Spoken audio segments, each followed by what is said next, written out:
Goodbye, Xena. Break her legs.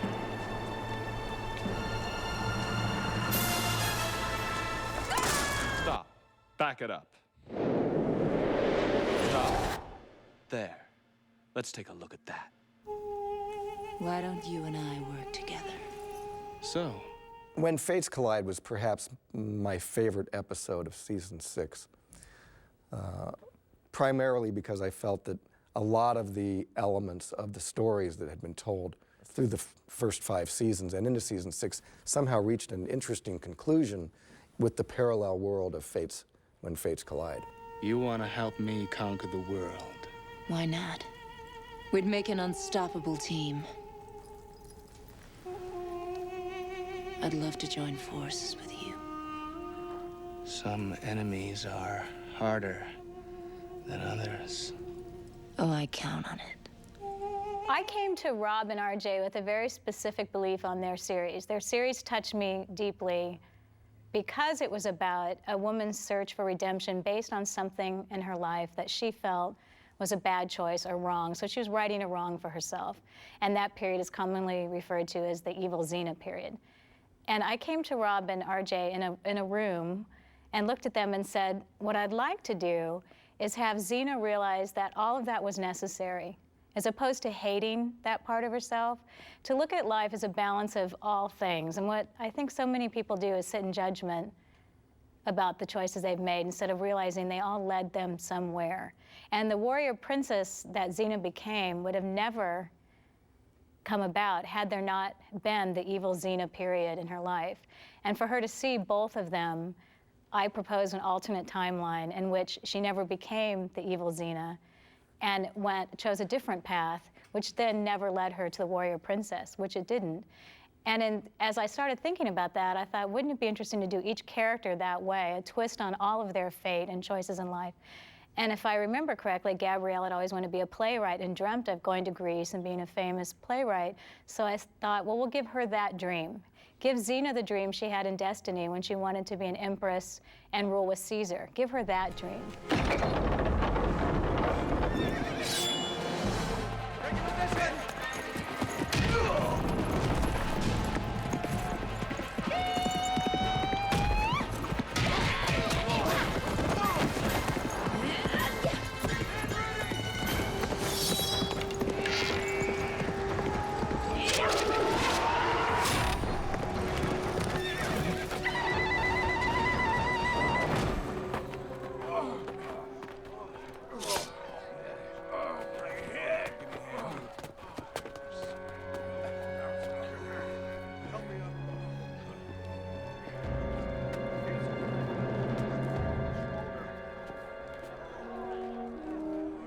My emperor. My That empress. dream.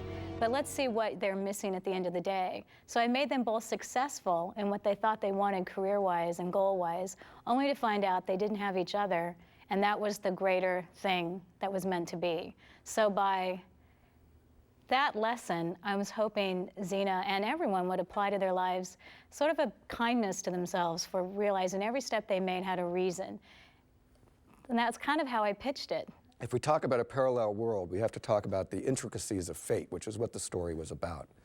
And that intricacy of fate for me is that no matter what world you're in, no matter what road you're following, ultimately your destiny is going to end up being the same. And it was unfortunate for both Caesar and Xena to discover that their fates were not escapable. Paying attention to and accepting all of the bad things that you, or actually the things that you call bad, and realizing they got you where you needed to be. And ultimately for Xena, where she needed to be was a person who recognized Gabrielle. And that's how being the warrior princess got her to recognize Gabrielle when she saw her.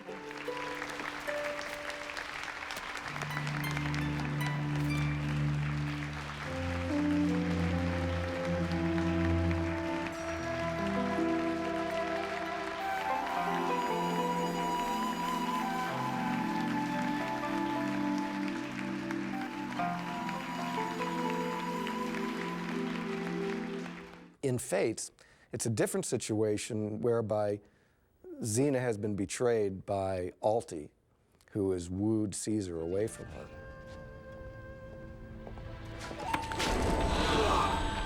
May I introduce Alti,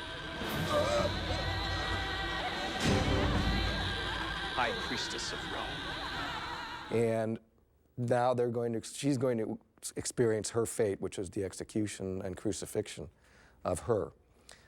What's interesting is that we're not aware that Caesar is going to suffer a similar fate.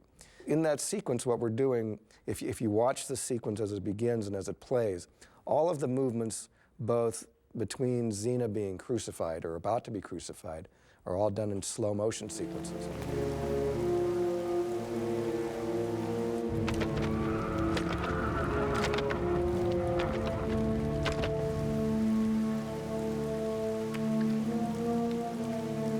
And all the shots in the bedroom where Alti is seducing Caesar are all shot in slow motion, and the ones that weren't were slowed down again.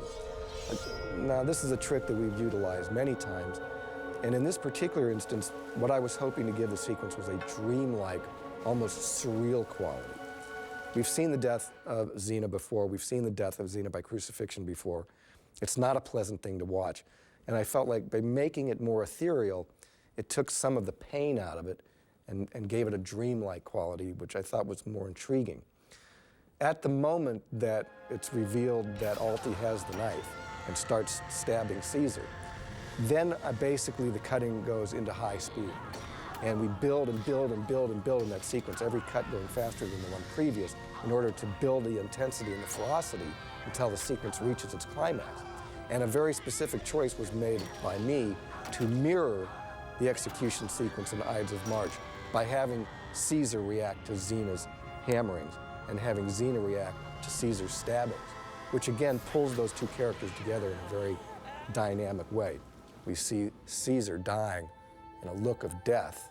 We see Xena on the cross before she's raised up, in a look of absolute pain and anguish on her face with her mouth almost frozen open.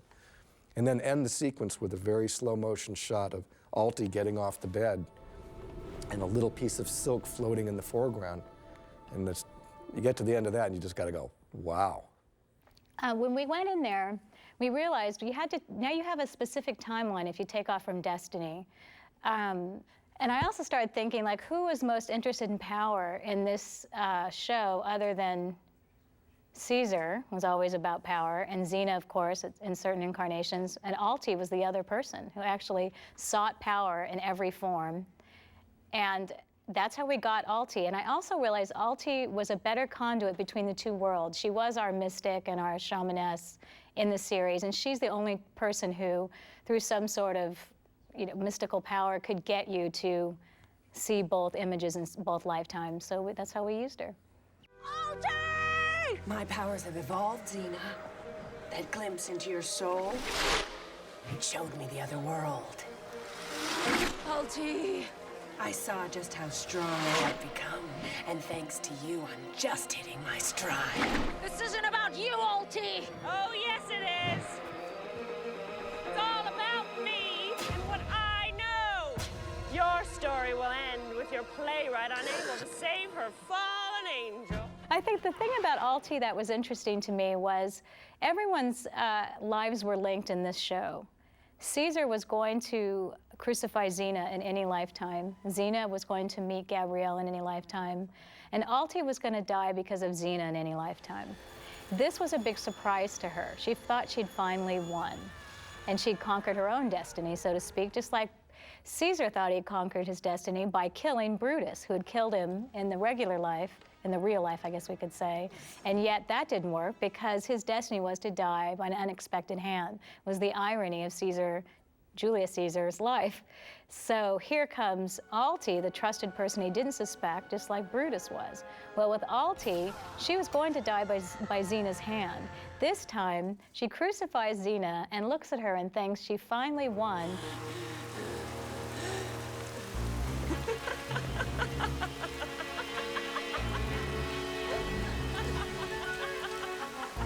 Only to realize in the last second of her life that Gabrielle and Xena's love still was her demise, just like it was always meant to be.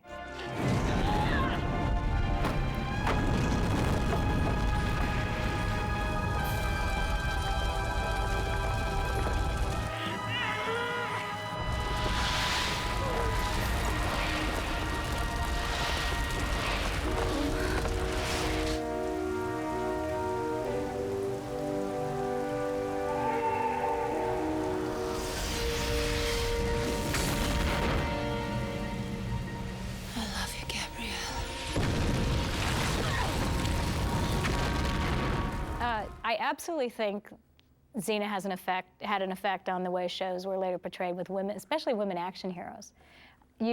They're just all over the place now. Even Tomb Raider, came afterwards. Alias came afterwards. Charmed, I think, even came afterwards. I don't want to misquote something, but certainly it's much more common now and accepted now, and women are kicking ass all over the place. The danger.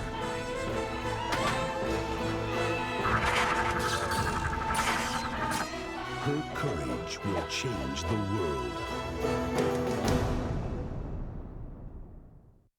Xena, I think later it will be one of those retrospect shows that people realize how groundbreaking it was, because I don't know that they quite get it yet.